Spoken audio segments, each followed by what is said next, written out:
Hello and welcome to Book 8 of the Skulduggery Pleasant series. That is The Last Stand of Dead Men. Let's just get to it.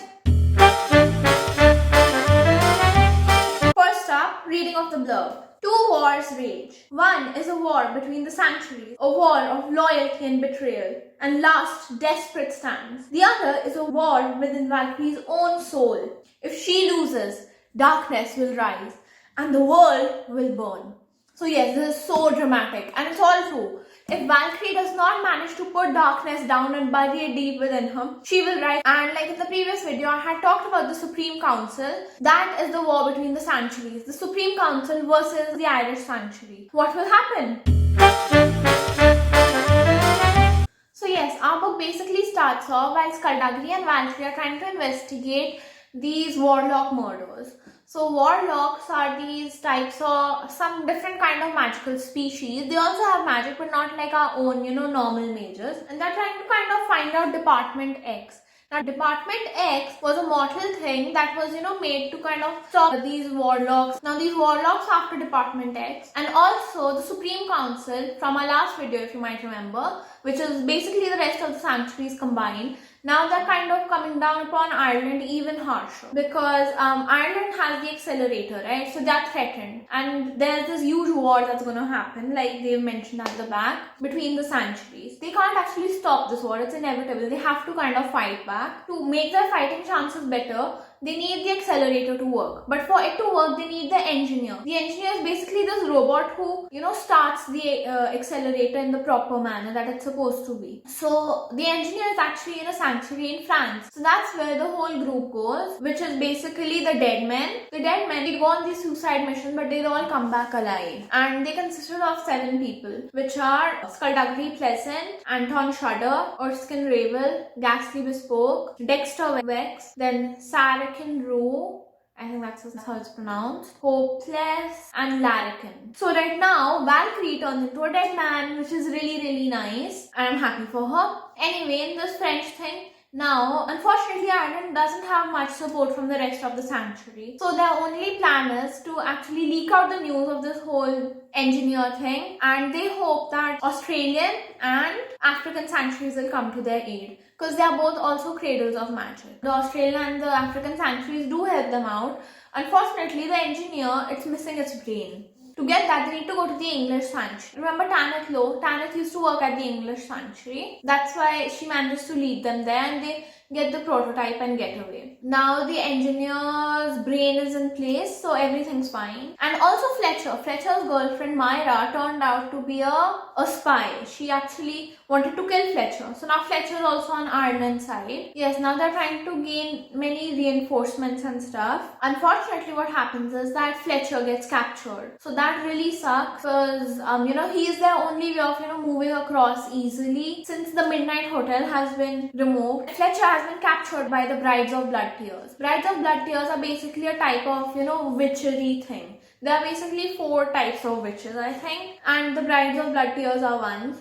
They are really evil, and they put all men as slaves and everything. They're kind of like the Skulduggery version of Amazons from Percy Jackson. And yeah, that's what's the main thing. Now Skulduggery and Valkyrie try to go and get Fletcher back. Unfortunately, Valkyrie and Skulduggery also get captured. Thankfully, Valkyrie isn't harmed since she's a girl, so they respect that. This is where things start to go wrong. Valkyrie's Darquesse personality had actually been becoming stronger and stronger, and this is where she kind of totally loses control over the whole thing. And yes, darkness is out. Meanwhile, these warlocks, they actually want to go on war with the mortals. Also, Stephanie Edgley, who is actually Valkyrie Kane's reflection, had started to malfunction, and it had killed Carol, Valkyrie's cousin. And yeah, she turned murderous and everything, but she's the only one who can now use the Scepter of the Ancients. Like in the previous book, we had believed that the Scepter of the Ancients was actually lost in the previous dimension only.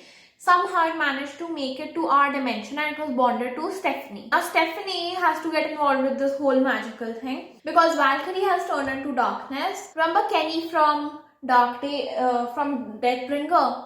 the reporter. So he's kind of recording all of this because all of this is like so exciting to him. And then we have this huge battle. So now warlocks and wretchlings are together.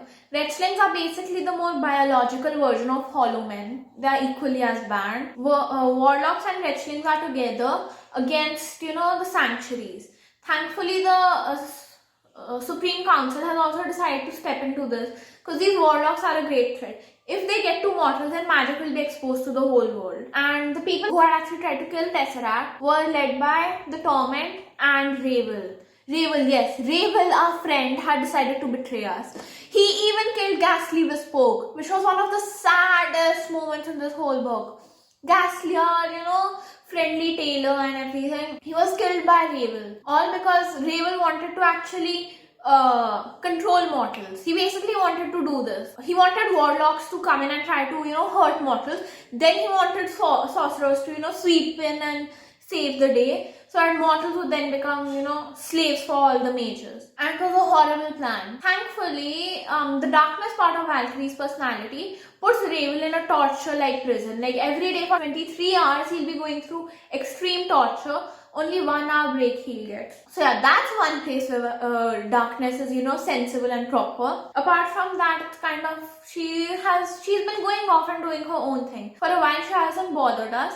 But this is all while this whole wretchling, warlock versus sorcerers thing is happening. Yes, this is mainly what happens in this book. And darkness is out. So yeah, that Darquesse is out and Valkyrie is not around, and then there's Stephanie Edgley, the reflection, and then there's this whole conflict. That will be taking part in book 9, Dying of the Light.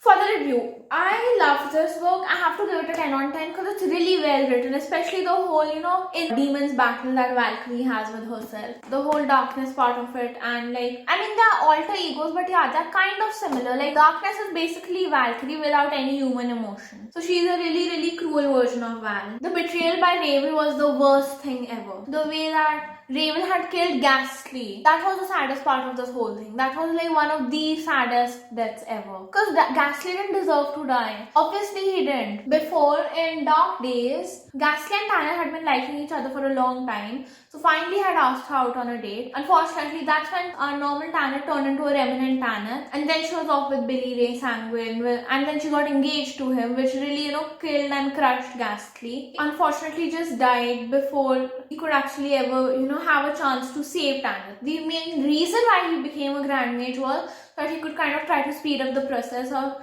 getting Tanner back to her original self. But his death was the worst, especially since he had considered Ravel to be a friend of his. And also Ravel killed Anton Shudder. I mean, obviously Anton wasn't one of our, main characters, but he didn't deserve to die like that. Being stabbed in the back by a own friend. Literally stabbed in the back.